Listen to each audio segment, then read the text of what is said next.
your MC for this event. And I really appreciate your participation, and we're so glad that all of you could be here with us today. Also, we hope that you find this webinar informative and you can gain the valuable insights throughout this event. So once again, a very warm welcome to all of you. Jadi terima kasih buat teman-teman semua partisipan yang sudah menyempatkan buat hadir di webinar kali ini. And now here joining me today is an incredible speaker who is a student researcher at Pukyong National University, South Korea. Jadi narasumber kita kali ini sedang ada di Busan, Korea Selatan sebagai student researcher di Pukyong National University. Keren banget kan? Dan beliau juga merupakan alumni Teknik Industri kelas internasional angkatan 2014 dan juga angkatan pertama ISTE. Jadi waktu itu beliau dan rekan-rekannya menjadi volunteer ISTE yang pertama. So without further ado, let us all welcome Kak Melia Putri Handayani. So Kak Melia, time is yours. Selamat siang semuanya. Thank you ya Irene. Can I speak in English or I have to speak in Indonesia or can I mix? You may mix it. Okay. Kayaknya pakai bahasa Indonesia aja ya supaya tersampaikan. Nanti belajar bahasa Inggrisnya sama Bu Bening aja.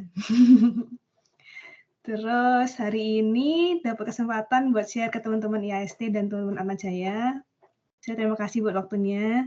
Dan kebetulan banget saya barusan lulus dari studi di sini, jadi mungkin bisa lebih banyak cerita tentang gimana rasanya tinggal di Korea, studi di Korea selama aku spend 4,5 tahun di sini. Dan tanpa memperpanjang lagi, PPT-nya apakah bisa dilihat oleh semuanya dengan baik? Bisa Kak, aman. Ya, ini ada Pocahontas di situ ya. Berarti kalau yang belum lihat Pocahontas, tolong kasih tahu. Jadi karena aku fansnya Disney, aku bakal kasih banyak quote di sini soal Disney anyway. Ini judulnya Study Abroad, Pursuing Higher Degree. Seperti yang sudah disampaikan oleh Irene, aku adalah mahasiswa yang barusan lulus juga. Dan jadi researcher sekalian, ketika aku studi dari awal sampai akhir, aku juga bekerja sebagai researcher. Dan unlike the other common scholarshipku adalah scholarship yang mengharuskan aku untuk bekerja sebagai researcher. Namanya di sini biasanya disebutnya professor scholarship, padahal sebenarnya sih nggak ada terminologi yang strict gitu. Kita hanya nyebutnya aja biar kita sama semua tahu kalau yang seperti ini tuh namanya professor scholarship. Nah, untuk yang beasiswa lain-lain seperti yang mungkin kalian udah sering dengar Erasmus lah, beasiswa LBDP lah, beasiswa kalau Korea ada GKS, itu di Google juga nggak usah aku yang presentasi, kalian bisa cari sendiri. Tapi yang kali ini aku mungkin mau kasih tahu yang agak hidden gitu ya, nggak terlalu banyak orang tahu. Dan mungkin rasio buat keterima lebih gede, karena kalau kalian tahu kemudian daftar biasanya apply cuma 4, 5 orang, 10 itu paling banyak. Nanti aku akan kasih tahu. Tapi sebelumnya, aku pengen kasih tahu juga, kenapa sih aku dulu study abroad. Jadi aku mau share pengalamanku pribadi, gimana aku came up with the idea of studying abroad instead of bekerja. Jadi aku langsung dari S1 Atmajaya kemarin, lulus nggak pakai kerja, aku langsung S2 dulu. Ada plus minusnya, tapi yang kali ini aku mau share yang plus dulu, nanti yang minusnya kalian pikir sendiri deh. Oke, sekarang aku mau lanjut. Jadi awalnya ini kita mau pakai prolog dulu ya. Dulu aku mikir kalau kita studi, dulu sih aku suka ya, kampus Atmajaya itu enak banget, kampusnya nyaman, sejuk gitu kan. Belajar tuh enak, aku suka belajar di kampus. Dan setelah aku belajar di kampus, aku pengen cari kerja kan kemudian di akhir semester. Nah, aku mikir kira-kira semua requirement yang udah disampaikan oleh perusahaan itu aku bisa centang semua nggak sih? Ternyata enggak loh. Waktu itu aku merasa aku kurang. Waktu itu yang paling kurang adalah programming language. Waktu itu aku pengen masuk ke perusahaan segede Accenture, tapi aku nggak punya kemampuan programming language yang aku rasa bikin aku confident buat apply ke perusahaan segede Accenture. Jadi aku pikir, oh mungkin S2 dulu kali ya, buat nambah-nambahin skill aku gitu. Oke, kalau gitu aku mulai cari tempat buat studi. Nah, karena kita mau studi nih, jadi aku pengen ke universitas yang lebih nyaman lagi dari Atmajaya. Plus di negara, kalau bisa di negara yang aku suka juga. Kebetulan waktu itu aku suka banget sama K-pop, suka banget sama K-drama, jadi kenapa enggak aku masuk ke atau studi di Korea Selatan kan sekalian gitu. Aku menghabiskan atau aku waste my time, umurku buat studi lagi, padahal kita seumur hidup udah studi tuh. Nambah studi lagi, aku pengen sekalian ada nilai add-nya. Aku pengen tinggal di Korea, pengen lihat kayak apa sih yang di drama tuh beneran nggak sih? Beneran nggak sih orang-orang di sana pada minum soju gitu kan? Jadi aku pengen tahu. Nah, aku pilih Korea. Anyway, jadi ini pertanyaan pertama yang aku pengen kasih tahu ke kalian. Kalau misalnya kalian melihat, ya kan, tempat studi yang kayak gini dan kayak gitu. Biasanya ada motivasi tersendiri. Kalau tempat studi itu udah kamu suka dulu. Kamu udah motivasi dulu. Mau buka buku di situ aja kamu udah motivasi dulu. Makanya waktu itu aku ke Korea. Dan nggak cuma karena suka Korea drama atau K-pop, tapi aku juga riset dulu dong, maksudnya tempat studinya gimana, reputasi universitasnya gimana, reputasi negaranya gimana. Dan kita juga cukup tahu kalau Korea tuh rajin banget belajar, orang Korea tuh rajin belajar, habis itu risetnya bagus-bagus dan sebagainya. Jadi dari slide pertama ini, kesimpulan dari kenapa aku studi lanjut adalah karena aku mau belajar. Jadi selain alasan itu, coba tolong kalian consider lagi. Gitu ya. Sekarang selanjutnya, untuk lebih detailnya lagi, pertanyaan apa sih yang harus kita jawab ketika kita mau S2 atau mau lanjut S3, S2, mau lanjut studi yang lain? Paling nggak ada 4 pertanyaan ini yang bisa aku kasih untuk suggest ke kalian, untuk jawab. Yang pertama, kenapa sih kita studi lanjut itu better than looking for a job? Digaji setiap bulan, ya kan? Dapat uang kita sendiri, uang kita sendiri, kita juga dapat pengalaman kerja. Kenapa itu lebih baik daripada kenapa S2 lebih baik daripada itu gitu. Kalian harus bisa jawab dulu. Nggak harus 100% kayak yes or no, pasti kan ada rasio 80-20, ada 70-30, anyway, kalian harus memikirkan jawabannya. Kemudian, majornya pengen apa? Kamu teknik industri kan? Oh, kayaknya di sini nggak semua teknik industri ya, anyway, majormu apa, kamu mau S2 apa, kalian juga harus tahu. Habis itu, apa universitasnya dan apa negaranya, karena yang paling penting mungkin malah negaranya ya, kalau menurut aku, kita harus tahu culture juga negaranya kayak gimana. Kalau kita kan, kalau aku pribadi waktu itu aku mempertimbangkan Korea karena aku maunya cuma di Asia. Aku suka culture Asia yang masih menjunjung tinggi kayak sopan santun terhadap yang lebih tua, yang lebih senior dan sebagainya. Aku masih suka ada culture seperti itu di negara di mana aku bekerja. Makanya aku nggak terlalu tertarik kerja di perusahaan-perusahaan, nggak terlalu tertarik S2 di negara-negara Western karena aku merasa mungkin nggak sekuat itu culture tersebut. Anyway, itu value yang aku pengen pegang waktu itu. Makanya aku pengen ke Korea atau mungkin negara Asia yang lain. Terus universitas, mungkin kalian pengen universitas yang tinggi gitu rankingnya. That's good. Tapi kalian juga harus tahu gimana chance kita buat masuk ke sana. Itu juga melalui riset, melalui nyari-nyari di internet. Kira-kira yang udah lulus dari sana, kira-kira yang sudah keterima di sana, orang Indonesia dari universitas apa sih? Bukannya kita mengecilkan diri. Cuma kita juga harus tahu dong rasional apa enggak kita apply ke Oxford, given that our competitor is from misalnya UI gitu kan, atau mah dari NUS atau dari mana. Bukan yang nggak boleh nyoba itu bagus banget. Kalau itu mah nyoba pun udah bisa sampai seleksi keberapa itu sebuah pengalaman. Cuman kalau kalian mau membuang waktu sebanyak itu untuk nggak keterima juga kan kalian jadi nggak bisa ngapa-ngapain. Jadi harus lihat juga yang seperti itu. Anyway, yang terakhir, terus habis itu udah lulus S2 di sana, kita mau ngapain? Nah itu harus ngerti. Supaya nggak bingung setelah lulus kita nggak tahu ngapain. Jangan-jangan nanti habis S2 susah nyari kerja. Jangan-jangan nanti kalau udah lanjut S3 susah nyari kerja. Jadi kita harus riset dulu. Gampangnya adalah kita lihat, aku suka banget lihat di LinkedIn, stalking orang-orang yang punya S2 dan habis itu dia kerjanya tempat seperti apa. Jadi aku bisa bayangin, oh kalau lulus S2 dari jurusan ini tuh kerjanya di perusahaan-perusahaan kayak gini loh, posisi-posisi seperti ini. Jadi kalau ada contohnya, kita bisa pakai buat role model sederhana. Jadi nggak bisa cuma asal mau S2 aja, kalian harus tahu habis itu mau ngapain. Kemudian diputar balik lagi aja, diputar terus sampai kamu yakin dengan jawaban-jawaban kamu di 4 pertanyaan ini atau ada pertanyaan lain yang kalian bisa kembangkan sendiri. Habis itu, untuk bisa mendapatkan scholarship, waktu itu aku juga scholarship kan, kalau kalian punya biaya sendiri ya puji Tuhan, kalian bisa pergi S2 dengan biaya sendiri, itu bersyukurlah. Tapi kalau bisa dapat scholarship, why not? Bisa save uang.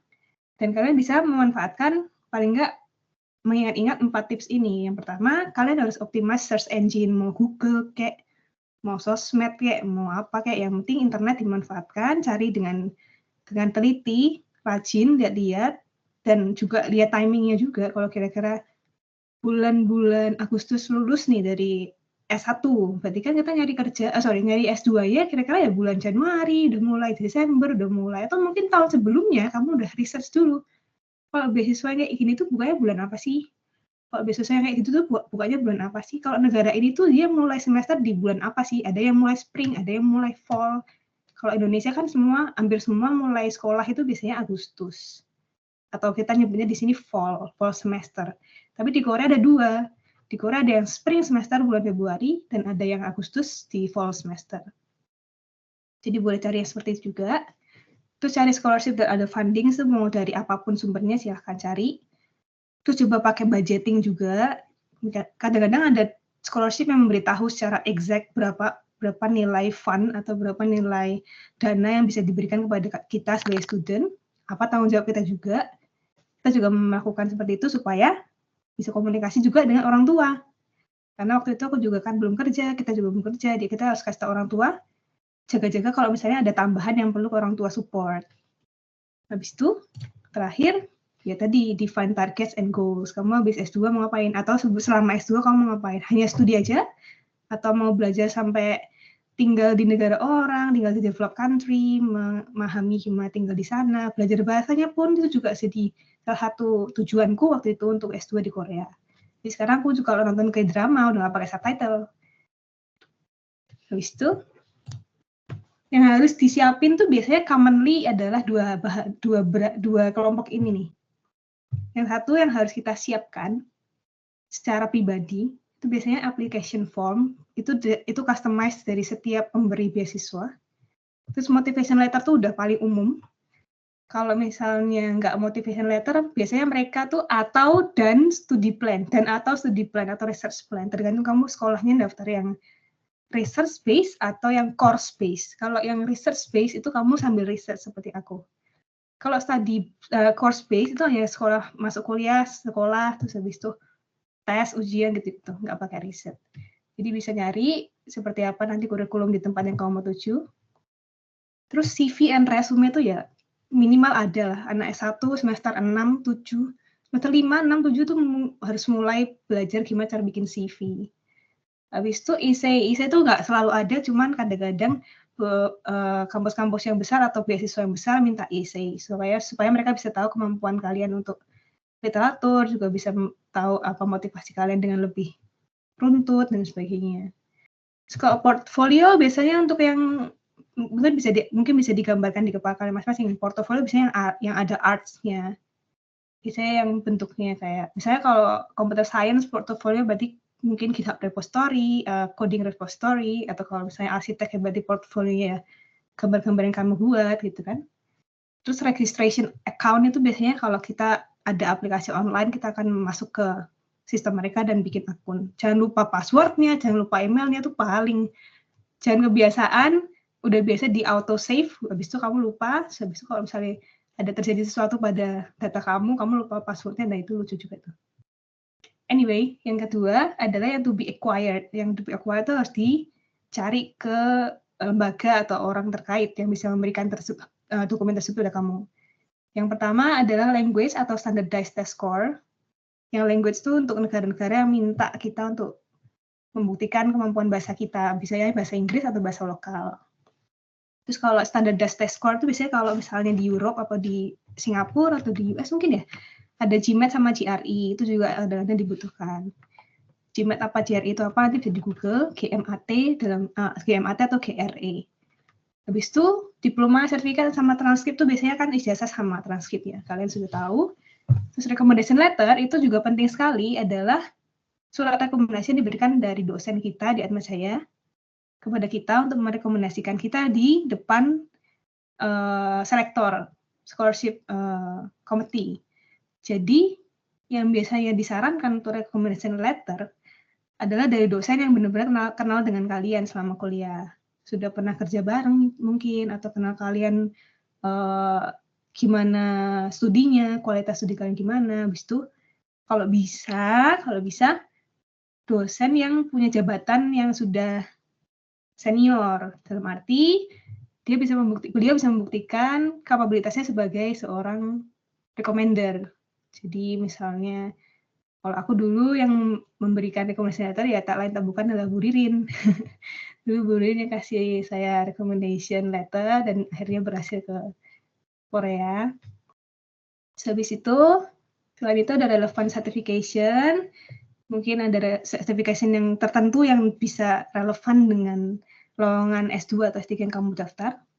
Kalau aku dulu adalah coding, jadi aku punya sertifikat belajar coding yang bisa mendukung aku untuk bisa diterima di universitas ini. Terus valid identification document itu biasanya pasport, KTP, KK, dan sudah di bahasa Inggris kan biasanya. Jadi nanti kalian bisa cari dokumen seperti ini tuh di bahasa Inggris kan supaya mereka jadi bisa ngerti dokumen ini ngomongin apa. Tapi translation ini nggak boleh ditranslate sama kita sendiri, itu harus pakai translation dari penerjemah tersumpah. Jadi nanti kalian bisa catat kalau mau ada kebutuhan translasi dokumen untuk apply ke luar negeri itu biasanya harus pakai penerjemah tersumpah. Kalau dari Jogja dulu aku pakainya dari penerjemah tersumpah servis dari LIA. Jadi kita kan dulu di Jogja ada kan lembaga LIA, dulu aku pakai jasa mereka. Habis itu juga ada parents financial information kadang-kadang diminta. Dan terakhir kadang-kadang diminta medical report juga. Jadi yang penting harus sehat aja, kalau sehat mah aman. Kayak gitu. Terus ini useful tools yang bisa aku pakai kalau aku organize apapun. Dulu waktu zamanku nggak ada GPT, zamanku nggak ada AI bot, zamanku nggak ada generative AI. Jadi dulu aku ngetik motivation letter, ya ngetik sendiri. Tapi sekarang sudah ada generative AI, kamu bisa minta bantuan GPT dan teman-temannya untuk membantu kamu articulate what you want to express to the scholarship committee. Dan kalian bisa memanfaatkan Google, bisa memanfaatkan LinkedIn juga buat cari-cari beasiswanya. Bisa memanfaatkan Canva dan Cake Resume buat bikin resume. Ini kalian sambil tebak logo ya, kalau ada yang nggak tahu bisa tanya. Habis itu ada Grammarly itu harus masukin di plugin yang Chrome atau Microsoft Word kamu aja biar gampang waktu grammar checker. Google Drive, OneDrive, Word, Excel, dan lain sebagainya. Bisa sambil buat organize opsi-opsi beasiswa apa sih yang ada di situ, jurusannya apa, beasiswanya berapa, syaratnya apa, dan sebagainya. Habis itu, yang huruf N ini namanya Notion. Aku nggak tahu di Atma Jaya apakah biasa pakai Notion atau tidak, tapi aku biasa pakai Notion buat organize semua dataku dan catatan-catatanku. Nanti kalian bisa explore. Aku sangat rekomen menggunakan Notion untuk kuliah karena sangat bermanfaat. Terus, sudah. Jadi aku mau kasih contoh satu contoh lowongan S2 yang bisa kalian cari. Cuma pengen ngasih tahu aja kayak gimana sih lowongan S2 tuh bentukannya kalau yang bukan dari KGSP, bukan dari Erasmus, bukan dari apa. Jadi ada contoh satu nih yang aku temuin beberapa hari yang lalu. Baru sehari yang lalu ternyata. Anyway, ini contoh yang ditemuin di LinkedIn. Apakah bisa lihat semuanya? Kelihatan ya? Kelihatan nggak? Ya, ini di LinkedIn aku dapatnya. Jadi kadang-kadang mereka juga post di LinkedIn kayak gini. Nah, yang kayak gini nih biasanya di post langsung sama calon profesor kalian yang di sana. Jadi kalau nemu yang seperti ini, kalian bisa langsung kontak beliau atau kalian cari emailnya beliau untuk melakukan aplikasi. Jadi ini bukan beasiswa besar, bukan besar uangnya ya, tapi bukan beasiswa besar skalanya seperti GKS atau Erasmus atau LBDP. Tapi ini kalau di Korea disebut beasiswa profesor karena profesor di Korea itu punya kewajiban untuk melakukan riset di mana dia harus minta dana ke pemerintah dan dana tersebut bisa digunakan untuk alokasi ke mahasiswa yang di-hire sebagai asisten profesornya dia, asisten research-nya dia. Jadi beliau nanti akan menjadi profesor kamu, academic advisor kamu, pembimbing kamu selama studi, plus adalah bos kamu dalam tanda kutip dalam research lab-nya dia. Labnya beliau. Kalau ini kebetulan jurusannya kan Departemen of Animal Science and Technology, mungkin nggak terlalu relevan dengan teman-teman di sini, cuman kalau kalian rajin nyari, kadang-kadang ada yang seperti yang kalian pengen. Dan yang kayak gini nanti bisa langsung tanya ke beliau. Biasanya orang-orang kayak gini, orang-orang yang membuka lowongan seperti ini terbuka untuk di email, tanyain, Prof ini beasiswanya butuhnya lebih jelasnya yang skill seperti apa ya, gitu misalnya. Atau ada range beasiswa fund-nya kalau per bulan tuh stipendnya berapa sih atau uangnya bisa keterima berapa. Tapi mungkin itu nanya nanti belakangan ya, cuman yang lebih tepat mungkin, Prof saya tuh namanya ini, saya dari universitas ini, saya jurusannya ini, saya punya keahlian ini. kira-kira cocok nggak ya Prof lu daftar ke tempatnya Prof? Contohnya kayak gini, kalau yang misalnya aku punya dari yang sudah lewat-lewat tuh kadang-kadang dia punya juga website yang bisa kita kunjungi. Jadi kadang seorang prof ini membuka lowongan plus memberitahu kayak apa sih profil perusahaannya dia, profil labnya dia. Habis dibuka kalian bisa lihat, oh prof ini tuh belajar apa sih? Oh belajar ginian nih, menarik nggak? Paham nggak? Atau ada sedikit pemahaman nggak? Atau bisa nggak nih kita masuk ke lab seperti ini gitu. Kadang-kadang ada sedetail itu. Terus ada juga yang bentuknya kayak gini. Kalau yang kayak gini, itu di-share orang per orang biasanya dari kita, komunitas Indonesia di Korea. Biasanya kita share seperti ini ke adik kelas kita. Kadang-kadang zaman dulu aku masih suka share ke teman-teman sama saya karena masih punya adik kelas yang kenal, tapi sekarang udah nggak ada, jadi kadang-kadang susah juga mau kasih ke siapa, bingung. Dulu masih ada, aku suka dapat poster seperti ini, itu juga biasanya di-hire oleh orang per orang. Jadi di sini juga ada namanya. Ini orang Indonesia nih. Nah, kalau kira-kira namanya orang Indonesia, lebih enak kan kita ngobrol juga, Kak, kita mau daftar nih, kita pengen tahu dong di lab kakak itu kayak gimana studinya dan sebagainya.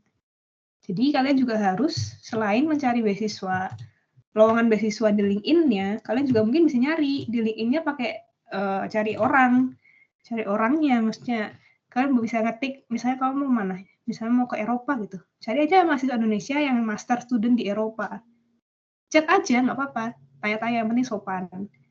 Kalau misalnya kita tanya ke orang yang udah langsung di sana, itu lebih enak, soalnya lebih exact saran-saran mereka. Mereka akan ngasih tahu lebih detail apa yang kita harus siapin. Bahkan mereka sudah mengalami sendiri, jadi kalian nggak usah takut dengan informasi yang mereka berikan. Pasti mereka ngasih tahu yang sebaik-baiknya gitu kan. Apalagi fellow Indonesian, mereka pasti suka kalau dia punya teman Indonesia lain yang mau ke sana. Kayak gitu. Terus mungkin yang sekarang sampai sini dulu. Kalau ada pertanyaan bisa kita lanjutkan ke Q&A langsung aja. Thank you. Oke, terima kasih Kak Melia buat ilmu yang sangat bermanfaat tentunya buat kita semua di sini. Kemudian buat teman-teman sekalian yang ada pertanyaan bisa langsung dikirim di kolom chat atau bisa juga raise hand dan kemudian nanti kami persilahkan untuk bicara. Jadi jangan malu-malu buat bertanya.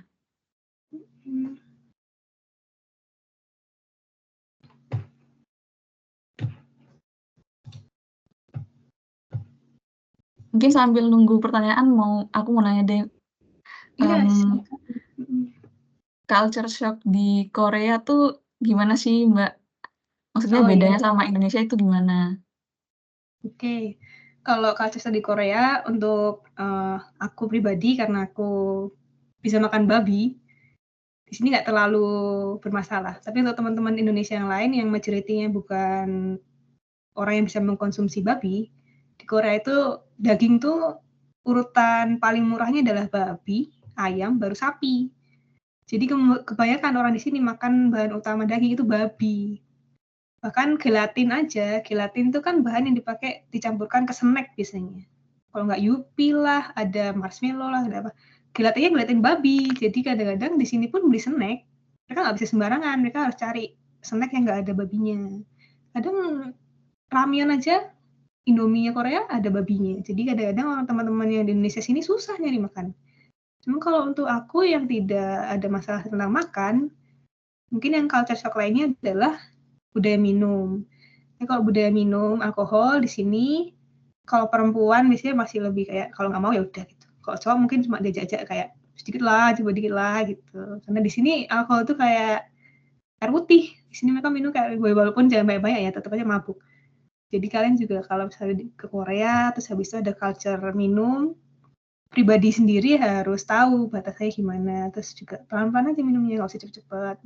Jangan kayak minum, jangan kayak orang haus gitu. Minum alkohol tuh harus sipping gitu, pelan-pelan gitu kan. Kayak gitu sih paling. Terus habis itu yang lain, apa ya, bahasa mungkin ya. Kalau di negara apapun yang tidak menggunakan bahasa Inggris, mungkin culture shock-nya adalah bahasa. Dan mungkin culture yang lebih lebih detail seperti kalau di Korea kita ada urutan posisi yang harus diperhatikan dan bahasa seperti orang Jawa yang ada kromo, ada yang kromo, ada yang ngoko. Di sini ada seperti itu, jadi kalau kita mau berbahasa Korea harus tahu yang mana yang dipakai. Terus panggilan juga, ada yang nonton drama nggak? Pasti ada yang nonton drama deh. Kayaknya sekarang lagi ini buat Queen of Tears ya. Siapa yang nggak nonton Queen of Tears? Ada yang nggak nonton. Anyway, di Queen of Tears itu ada yang dipanggil Sajang nih, ada yang dipanggil Biso, ada yang dipanggil apa? Ada si Baek Sobang, ada si Olke gitu tuh. Itu panggilan tuh banyak banget. Jadi kadang kita bingung, kita manggilnya siapa sih ya? Itu kita harus belajar di sini. Kadang-kadang kalau salah ya udah gitu. Kalau foreigner mah biasanya paling jangan panggil gitu paling. Jadi kalau kita belajar kita seru sih jadi tahu kalau misalnya profesor tuh panggilnya Gyosunim, kalau misalnya officer tuh panggilnya apa gitu. Itu sih paling yang bikin seru. Tapi seru kok, culture shock tuh sebenarnya bukan shock kok, cuma kaget aja. Cuma apa ya, belum tahu gitu, nggak terlalu shock gimana-gimana. Gitu sih paling. Oke, Mbak, berarti keseluruhan seru ya, Mbak? Seru di luar negeri. Lagian aku sih waktu itu pengen banget punya pengalaman hidup di developed country. Supaya kita bisa tahu negara itu kok bisa maju sih, kenapa di Indonesia kayak gini sih, kenapa di sana bisa semaju itu. Di sini aku yang paling kagum banget adalah transportasi. Mungkin teman-teman yang sudah pernah ke luar negeri, terutama di developed country, mungkin bingung banget kenapa kok mereka bisa punya jarak berapa meter tuh ada bus station, jarak berapa meter ada subway station. Kemana-mana kita pergi nggak kehujanan, kemana-mana kita pergi bisa dapat transport, nggak ribet, nggak ada yang macet-macet gitu. Di sini yang paling seru tuh itu. Aku mau kemana juga nggak ada yang takut, nggak takut. Dulu waktu di Indonesia kalau pulang malam di Jogja apalagi, papa saya tuh kayak, nanti kena kelitih loh kamu. Kok di sini mah nggak ada kita dikeliti-keliti kan. Di Jogja kan ada kayak, aduh kalau naik bis hati-hati ya tasnya di depan nanti disobek sama orang. Ya ampun, masa ya mau kemana harus mikir tasnya tahun depan atau tas belakang. Anyway, kayak gitu tuh menarik untuk dipelajari waktu kita masih muda, belum punya keluarga, belum punya anak, belum punya tanggungan, belum punya pacar mungkin. Disilahkan kalau mau ke luar negeri sambil S2. Dan aku mau kasih pesan juga, S2 itu lebih mudah daripada S1 loh kadang-kadang. Karena S2 itu 1 minggu, mata kuliah cuma 4.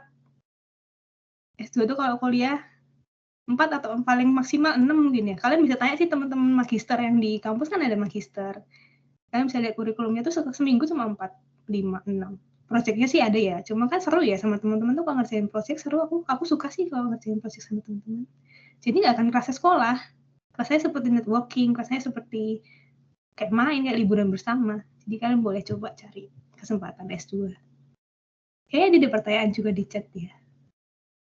Oke, Mbak, seru banget ya kayaknya. Nah, sekarang aku mau bacain pertanyaannya dari Vincentius Kenton.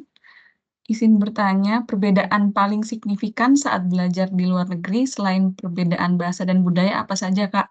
Mungkin cara belajar atau materinya bagaimana gitu, Kak? Terima kasih. Mungkin bisa dijawab, Kak. Ya, kalau di Korea ya, aku ngomongin Korea karena aku di Korea. Sebenarnya nggak terlalu banyak perbedaannya. Kita kalau belajar niat ya emang seperti itu, kondusif gitu kan, nggak berisik, nggak banyak bercanda. Jadi sebenarnya instead of ini luar negeri apa dalam negeri, kalau soal belajar, ya orang kalau belajar niat emang pengennya tuh ruangnya sepi. Terus dulu aku waktu pertama kali di lab, karena orang Korea tuh di sini memang rajin kan, kalau belajar diem sepi gitu, nggak bahkan pakai headset lah apa segala macam. Jadi kadang-kadang kalau aku mau buka snack aja, snack yang kayak ciki itu kan bunyi kan krek krek krek krek krek itu kadang nggak enak, jadi aku keluar bukanya. Saking sunyi banget kalau belajar. Cuma kalau emang lagi ngobrol, ya ngobrol seru kok. Terus habis itu kalau budaya, tadi seperti yang aku bilang, yang kalau di Korea seperti itu, ada budaya-budaya mengagetkan gitu ya. Kalau di Eropa mungkin ada lain. Aku nggak ngerti sih, belum pernah ke Eropa. Dan mungkin kalau dilihat dari gimana kita lihat film-film Eropa, mungkin budaya yang bebas itu mungkin akan bikin kita kaget ya. Di Korea kan masih lebih ada kolotnya gitu, jadi masih ada sopan santun, masih ada tata krama yang lebih kental daripada bukannya di Eropa nggak ada ya, cuman anyway sepertinya kalian tahu maksud aku apa. Terus materinya itu beda-beda, di mana-mana juga pasti punya standar masing-masing.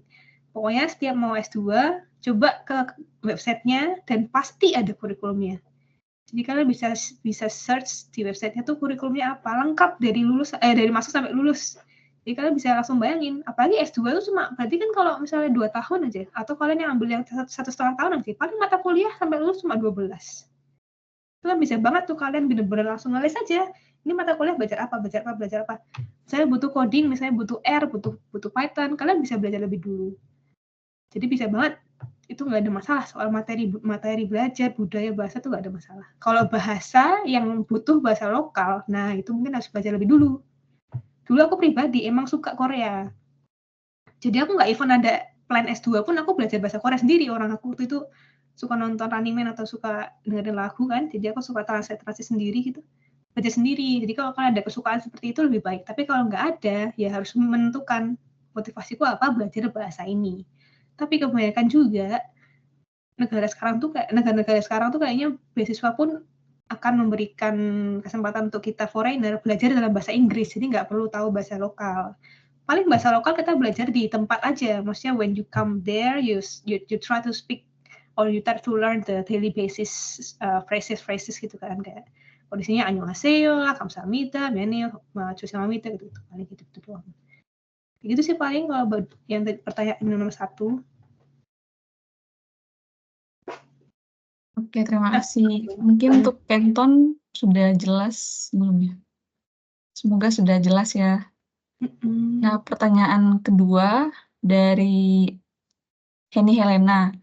Halo Kak, makasih sharingnya. Saya juga tertarik nih kuliah di Korea. Saya sudah coba search terkait info di kampus yang saya tuju di Korea. Cuma informasinya agak terbatas. Misalnya cari jurusan atau cari mata kuliahnya, atau cari lokasi kampus untuk jurusan itu. Kira-kira ada saran nggak cara dapat infonya dari mana aja?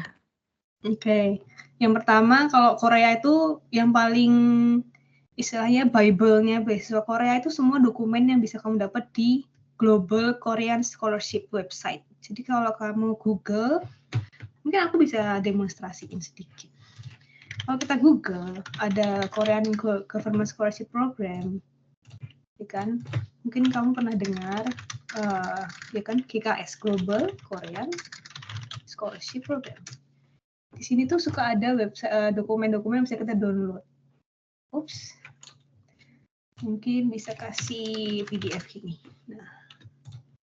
Oh iya, kalian tahu nggak cara nge-search di Google supaya bisa lebih optimal? Nih, kalau misalnya di Google, siapa tahu ada yang belum tahu, kita mau download dokumen berupa PDF, titik 2 PDF. Jadi kalian bisa dapat dokumen PDF yang bisa di-download. Atau kalau mau site tertentu, site linkedin.com, jobs, atau nggak usah pakai jobs, gini aja, graduate student. Nah, keluarnya dari LinkedIn, graduate student. Tuh, ada yang dari Jung'ang, ada yang dari mana. Jadi kalian bisa cari.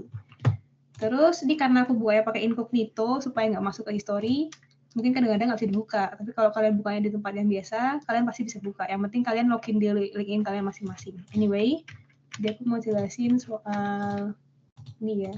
Lihat tadi. Nah, ini Global Korean Scholarship Program. Kayak ada PDF kayak gini, application guidelines gini-gini. Itu suka ada PDF-nya yang bisa kalian download supaya bisa tahu mereka tuh kasih info apa gitu. Kalau nggak Excel misalnya. Nih, pakai Excel, ada KSG, open file gitu. Jadi aku share-nya Windows ya. Sebentar, aku share-nya entire screen aja begitu.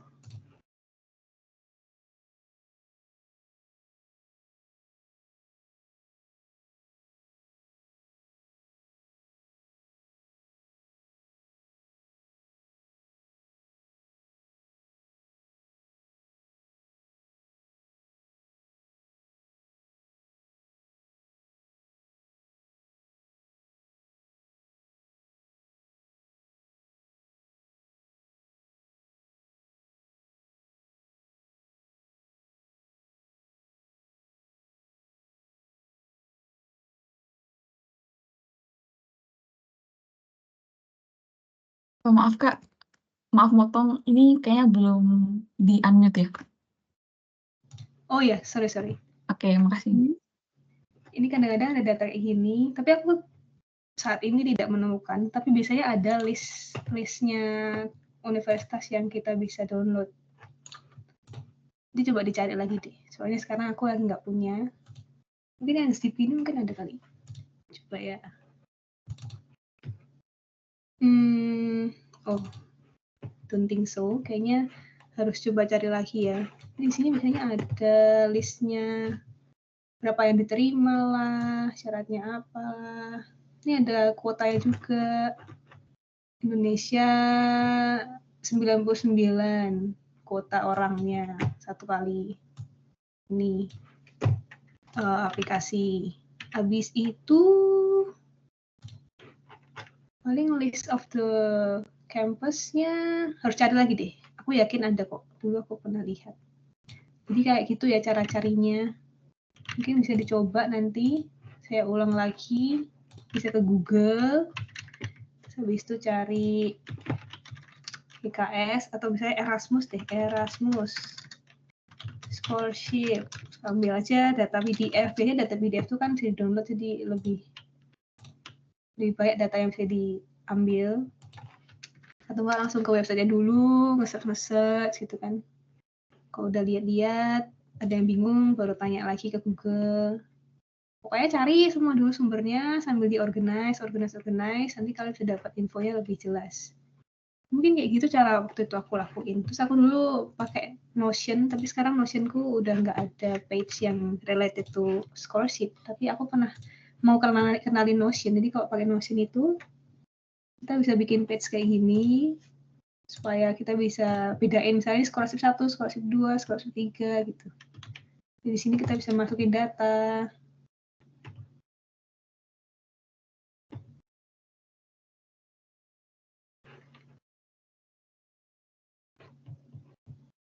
Bisa lihat page Notion-nya?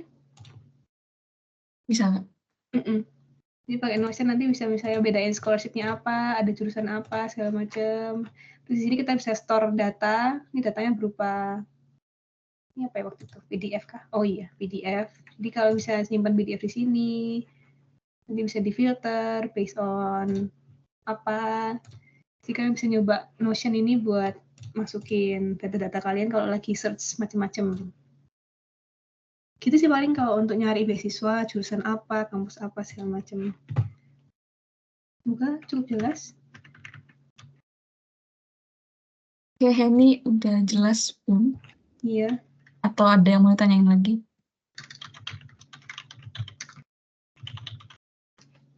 Oke, udah jelas ya kampus sepertinya. Korea. Kalau di kampus Korea kadang emang bahasa Korea kan websitenya itu ada yang problem. Cuman kalau bahasa Korea pun sebenarnya bisa diklik kanan dan ditranslate kan. Kalaupun enggak, misalnya nggak ada bahasa Inggris nih, kayaknya bisa ditranslate gini langsung kan. Emang agak ini sih, agak kalau bahasanya bukan bahasa Inggris emang agak susah. Tapi there's no language barrier in this era lah. Sekarang udah ada macam-macam kan. Bahkan sekarang kalau pakai Gemini atau BARD, kalau kita pakai Gemini atau BARD,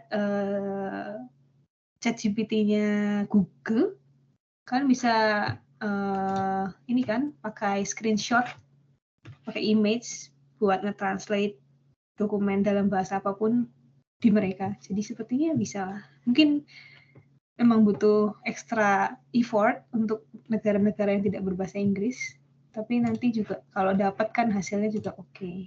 Itu sih paling. Oke deh, kemudian pertanyaan terakhir mungkin ya dari Jan Shani Santoso. Baik Kak, terima kasih atas sharingnya. Apa boleh diceritakan mengenai pengalaman Kakak saat menjadi student researcher di Korea? Apa ada kesulitan yang Kakak hadapi saat mengerjakan proyek di sana? Lalu kira-kira apa tips dari Kakak untuk menghadapi kesulitan tersebut? Terima kasih. Ya, oke. Thank you pertanyaannya. Waktu itu yang aku lakukan pertama kali waktu daftar, itu aku tanya dulu secara jelas ke profesor yang hire aku. Kerjanya berapa jam, atau kewajiban apa yang harus dilakukan sebagai student researcher. Terus karena research, berarti kan kerjanya research nih. Kalau kamu memang tidak terlalu familiar dengan pekerjaan research, nggak ada masalah juga untuk tanya. Misalnya di lab itu, the term research that you referring to itu research yang seperti apa? Apakah kita masuk ke lab yang ada alat-alatnya, ataukah kita masuk ke lab kalau misalnya jurusannya kamu kurang jelas ya. Kalau computer science kan udah jelas pasti pakai komputer. Mungkin kalau masuknya ke, tapi di Atmasnya nggak ada jurusan ocean engineering sih. Misalnya nih ada yang mau masuk ocean engineering, kita harus, kalau aku sih, aku bakal tanya, kita ke laut nggak nih? Apakah ini adalah tipe yang, oh, sorry Bu Ririn. Ya Bu, saya lanjut ya Bu. Jadi waktu di kampus ini, jadi student researcher, karena jurusanku adalah industrial data science, jadi di sini belajarnya data science. Aku juga tanya, apakah butuh spek komputer atau laptop pribadi yang speknya tertentu gitu misalnya. Ataukah akan diberi fasilitas misalnya. Terus apakah kita sehari-hari harus berbahasa Korea misalnya. Terus apakah kita harus publish academic paper sejumlah berapa gitu misalnya. Itu juga boleh ditanyakan sebelum kita berangkat. Dengan bertanya seperti itu, kita bisa membuktikan ke profesor yang akan hire kita bahwa kita siap juga. Berarti kita udah riset dong kalau pertanyaannya sudah sedetail itu. Dia akan menjadi nilai plus juga untuk profnya, oh ini anak niat nih. Terus juga kita seperti yang aku bilang tadi, kelas itu kita bisa lihat kurikulumnya di website, atau mungkin bisa tanya ke profnya juga, kurikulum yang bakal diambil di sana, pelajarannya kayak apa sih Prof? Kalau dulu aku di sini adalah campuran teknik industri dan data science, jadi aku juga belajar operation research lah, belajar ekonomi teknik, tapi juga belajar Python dan programming, machine learning, deep learning, dan sebagainya. Habis itu, tips untuk menghadapi kesulitan ya, waktu itu aku karena punya teman lab, jadi aku berusaha juga sama teman lab bisa saling kerjasama. Karena kita kalau kelas, apalagi kalau S2, S3, itu kan jumlah mahasiswanya sedikit. Pasti kita kerja kelompok atau sekelas sama orang-orang itu aja. Jadi ada baiknya jaga relasi dengan orang-orang di sekitar kita, di departemen kita, di jurusan kita, supaya bisa saling bantu. Terus juga emang karena tujuan di sini belajar, ya emang mindsetnya adalah aku pengen dapat hal yang bisa aku pelajarin, hal baru yang bisa aku pelajarin setiap hari. Jadi waktu itu aku kalau kelas, habis kelas ada terminologi aku nggak tahu, setelah kelas aku selalu cari tahu ini terminologi apa. Terutama kalau profesornya kadang-kadang pakai bahasa Korea. Ada tuh profesor yang kadang-kadang nyeplos aja gitu pakai bahasa Korea. Jadi kita kalau misalnya nggak tahu, kita harus tanya dong ke temennya, tadi Prof ngomong apa sih? Kalau di negara yang seperti ini, kadang-kadang ada kendala seperti itu. Tapi kalau negara yang berbahasa Inggris sih aku yakin nggak akan ada masalah. Jadi mungkin itu sih, sama paling manage time management itu juga penting. Tapi nggak terlalu sih, soalnya S2 itu kelasnya sedikit, lebih banyak riset kok di sini. Dan kalaupun kalian nggak research space, S2-nya nggak research space, alias cuma core space, paling di luar kelas adalah kerja kelompok. Jadi pretty much sama, habis kelas kita belajar lagi di luar. Jadi kalau emang mau S2, itu emang kebanyakan mindset-nya udah belajar dulu, bukan main. Tapi nanti ada waktu main juga. Karena kita anyway, setiap hari di Korea, akunya kan setiap hari di Korea. Jadi kalau aku mau main ke Korea, ya setiap hari ya tinggal keluar aja aku udah main di Korea kan. Jadi kira-kira gitu sih untuk pertanyaan yang terakhir. Oke, buat Janshani apakah sudah jelas? Oke, udah jelas. Kalau gitu, terima kasih banyak buat teman-teman yang sudah mengajukan pertanyaan. Terima kasih juga buat Kamelia yang sudah memberikan jawaban-jawaban yang sangat mudah dimengerti buat teman-teman semuanya. Nah, sekarang waktunya buat penyerahan sertifikat. Jadi, saya minta tolong buat tim supaya bisa di-share screen sekarang.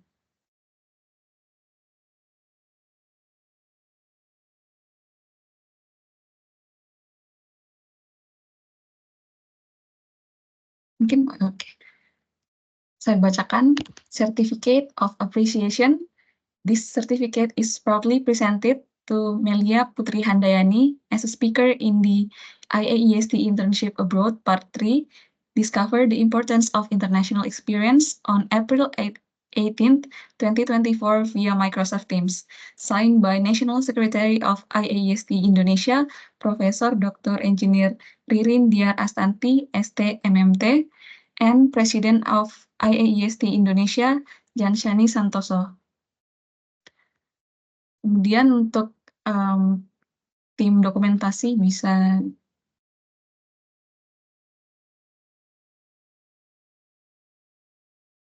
tolong tim dokumentasi bisa diberikan aba-aba buat dokumentasi.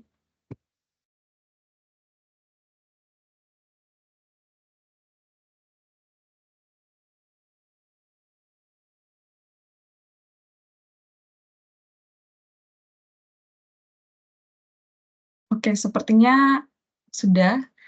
Kemudian kita lanjutkan dengan foto bersama. Jadi saya harap buat teman-teman sekalian bisa on cam supaya bisa diambil gambarnya. Ayo teman-teman kita on cam.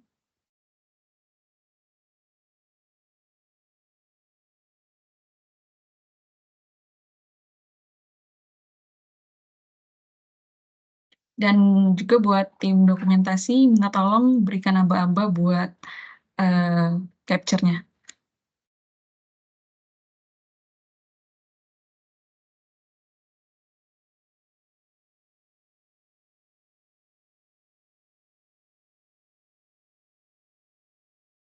Saya teman-teman yang lain bisa open camera, terutama teman-teman dari ISTE bisa di-open kameranya.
Oke, bisa kita capture sekarang.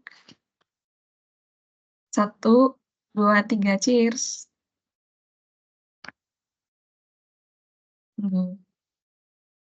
Sekali lagi. 1, 2, 3. Oke, terima kasih semuanya. Nah, sekarang sebelum kita meninggalkan room meeting ini, ada beberapa informasi, yaitu yang pertama buat teman-teman yang tertarik buat magang di Thailand, ada lowongan. Jadi teman-teman bisa langsung email ke ISTE atau bisa juga melalui sosial media ISTE @ISTE Indonesia. Jadi buat teman-teman juga yang lain yang mau mungkin ke negara lain bisa langsung kontak ISTE lewat Instagram ataupun email. Mungkin segitu dulu. As we come to the end of our event, saya menyampaikan terima kasih kepada teman-teman semua untuk partisipasinya dalam webinar kali ini. Terima kasih tentunya juga buat Kamelia yang bersedia meluangkan waktunya buat berbagi ilmu untuk kita semua. Terima kasih juga buat Bu Ririn yang sudah menyempatkan hadir dalam event kali ini. And we hope this webinar will inspire you to take action and get an international experience. We appreciate your time and hope to see you again in the next event. Thank you. Terima kasih. Ya, meeting tadi. Jadi terlambat. Iya, Bu. Ini di Singapura apa di Korea? Saya di Korea, Bu. Oh, di Korea. Oh, kirain Iya. katanya mau pindah ke Singapura. Enggak, Bu. Dengar dari mana? Enggak ya? Terima kasih. Enggak. Oke, ya. Terima kasih.